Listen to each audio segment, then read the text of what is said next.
బాబు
రెండు 2024లో మూడవసారి శాసనసభ్యులుగా గెలిచిన తర్వాత మంత్రివర్గంలో ఇరిగేషన్ శాఖ మంత్రిగా బాధ్యతలు స్వీకరించిన తర్వాత మొట్టమొదటిసారిగా మన పాలకొల్లు నియోజకవర్గంలో నేను మొదలుపెట్టినటువంటి పని ఆర్యపేటలో డాక్టర్ బిఆర్ అంబేద్కర్ గారు, బాబు జగజ్జీవనరావు గారి విగ్రహాలకు సంబంధించి పైకప్పు నిర్మాణం.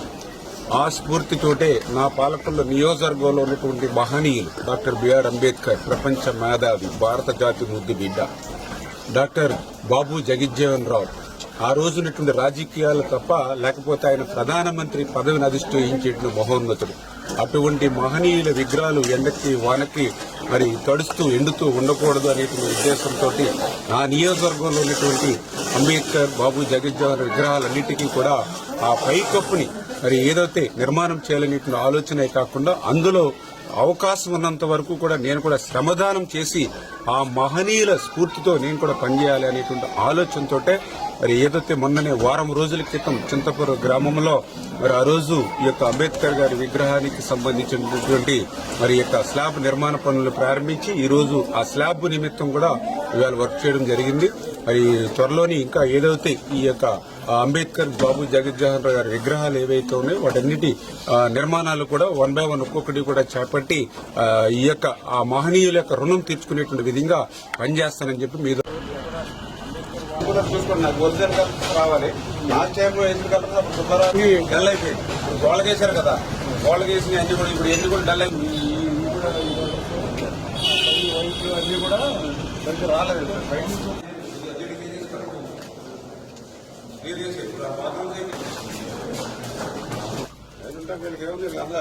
హ్యాండ్ ఉండాలి, మనకు తెలియకూడదు, బీరువాలో ఉండాలంటే.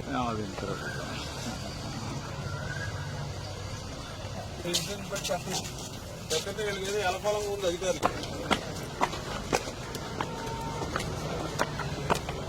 రండి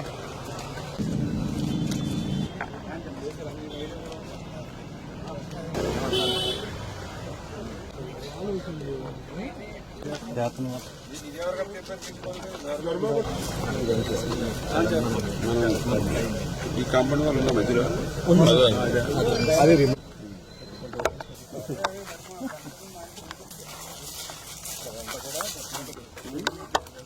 మీరున్నారు కదా మాకు మీకు ప్రధానికి ఏముంటాయో వచ్చి కూర్చోడానికి ప్రార్థన అంతే.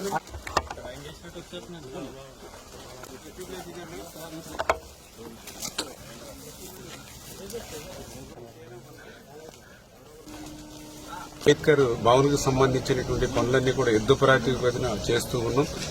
వాళ్ళు ఏ రకంగా త్వరితగతంగా పూర్తి చేయాలో అధికారులకు ఏజెన్సీకి కూడా ఆదేశాలు ఇవ్వడం జరిగింది.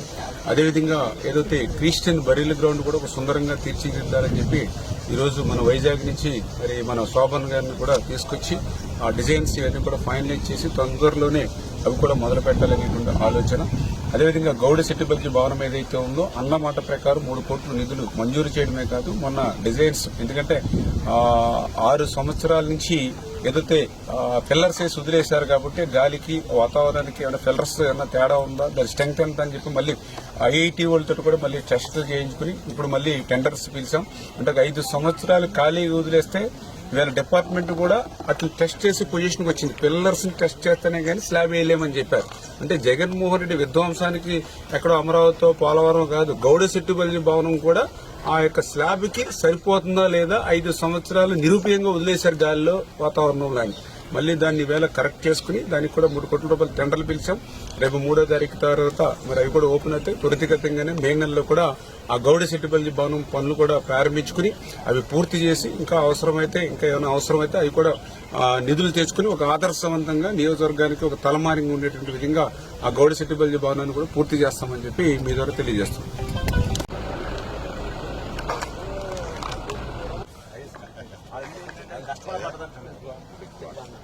మన రాళ్ళని తీసేసిన తర్వాత మాకు చూపించుకున్నాం కదా, మా ఎదురు ఉంటాయి కదా మట్టి ఎంత ఎదురు కదా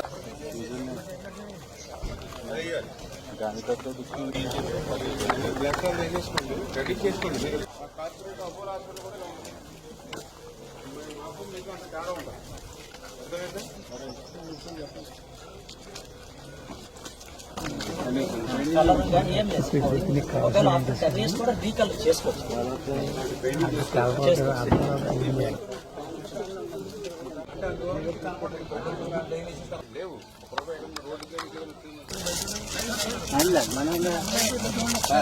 పాలకొల్లు ప్రజలకి ఒక మంచి ప్రభుత్వ ఆసుపత్రి. ఎందుకంటే ఆ రోజు 30 పడకల ఆసుపత్రిని 98లో చంద్రబాబు నాయుడు గారు 50 పడకల ఆసుపత్రి చేశారు. మళ్ళీ ఆ 50 పడకల్ని మళ్ళీ ఒక్క పడక కూడా మళ్ళీ 98 తర్వాత పెరిగినటువంటి పరిస్థితి లేదు. మళ్ళీ ఆ రోజు 14-19లో నేను ఎమ్మెల్యేగా ఉన్నప్పుడు ముఖ్యమంత్రి గారి యొక్క సహకారంతో ఆయన ఇన్సూరెన్స్ తోటి మళ్ళీ డిపార్ట్మెంట్ సెక్రటేరియట్ తిరిగి 12,60,00,000 రూపాయలు నిధులు మంజూరు చేసి 100 పడకల ఆసుపత్రిగా మార్చి టెండర్లు పిలిచి వర్క్ అగ్రిమెంట్ కూడా ఇచ్చాం. 1 year లో పూర్తి చేయాలని చెప్పేసి అగ్రిమెంట్ కూడా ఇచ్చాం.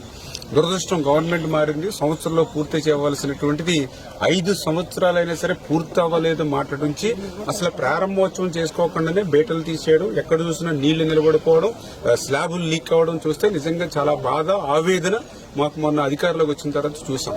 అందుకే మళ్ళీ దీనికి మళ్ళీ ఆర్కిటెక్చర్ గానీ అదేవిధంగా డిజైన్స్ గానీ అన్ని ఫైనలైజ్ చేసుకుని ఆ రిపేర్స్ అన్ని కూడా ఒక్కొక్కటి చేస్తూ దాని ఎలివేషన్ గానీ గ్రీనరీ గానీ అంటే ఒక హాస్పిటల్ కి ఒక వైద్యం నిమిత్తం వచ్చేటువంటి వ్యక్తి ఒక ప్రశాంతమైన వాతావరణం ఉండాలి, ఆ రకంగా తయారు చేయాలనేటువంటి ఆలోచనతోటే దీన్ని ప్రతి వారం కూడా ఇన్స్పెక్షన్ చేసి ఈ 9-10 నెలల నుంచి ఈ ఆసుపత్రి యొక్క రూపురేఖలు మారుస్తూ భవిష్యత్తులో ప్రజలందరికీ కూడా ఆమోదయోగ్యంగా తయారు చేస్తామని చెప్పి మీ ద్వారా అందరికీ తెలియజేస్తున్నాం.